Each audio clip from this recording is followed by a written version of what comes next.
Now, the next person up to speak is the best-looking woman at the event, and I can say that because she's my wife. And so I just thought for the ladies out there, one of the problems with some of the stuff we get into studying theology and apologetics and this kind of stuff, you know, often it can be the domain of the men, and it can be often at times desperately boring.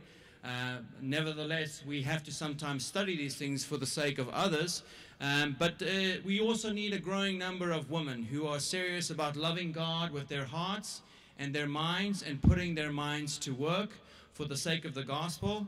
And my wife is one of those people. I married up big time, as they say here in America, and I am delighted to have the opportunity to introduce my wife, and so hopefully she can have and say a few words that might encourage all the ladies out there. So, my darling, if you could come over. If she has to bail, it's because we've got a baby that's a few weeks old, so this might be a very short talk.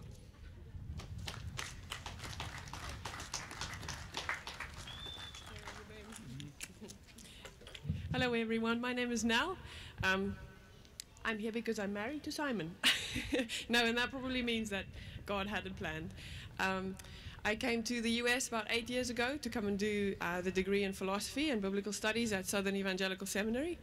And my journey with apologetics was really twofold. I was a teacher at a public high school in inner city London, where I discovered a whole group of English kids with a really strong sense of spirituality, growing up in a secular culture, having many questions about the faith. And then I was also involved in a ministry to Muslims at Speaker's Corner, where I was asked some very interesting questions about my own faith, the historicity of Scripture, the deity of Christ, comparisons between other faiths, and I really discovered that I didn't know the answers to these things.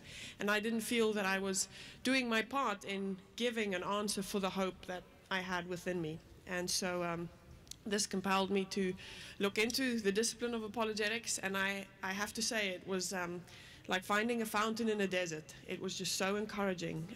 It encouraged me in my faith. It helped me to encourage Christians around me, and it just took me from being a little wary of evangelistic conversations to actually relishing the moment, because I got to just use this really neat material.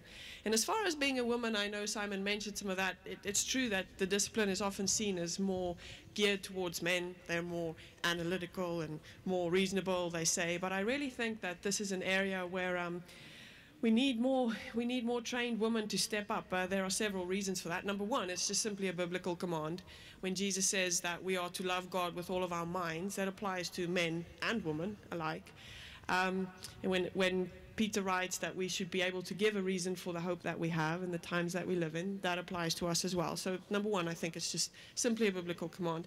Number two, I think the influence that we have on our children, especially in their early development. Your children will form their opinion about the intellectual integrity of the faith from you. And if you are the type of person who sort of shies away from giving answers, or you don't encourage the questions, I think they'll grow up thinking that there might not be these answers and that these are problems for the Christian faith. And so to know either the answers or to know where to go and to find them, I think as a mother is really important. And then, of course, to be able to do evangelism in the times that we live in. You know, the time where the Bible is considered an authority simply because this is what we grew up believing, or where Christianity, Christian values is the basic of our ethics. That time is over. So you can't just assume these things. There's a whole lot of sort of pre-evangelism that needs to be done. People's questions need to be answered, and the smoke screens need to be removed before you even get the opportunity to share the gospel. And so in order to be able to do that, I think we need to be trained in answering some of the questions that people might have.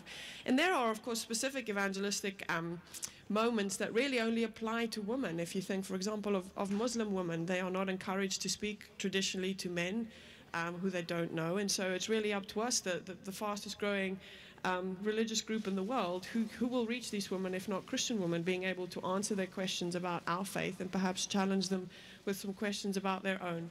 And so if you are here, a woman, a Christian today, let me encourage you to delve into these things, to allow yourself to ask those questions that might seem like doubts, because the answers are there, and it'll be encouraging for you as you find them and as you're able to share them with others. And I know from personal experience that God will use that in a powerful way. Thank you.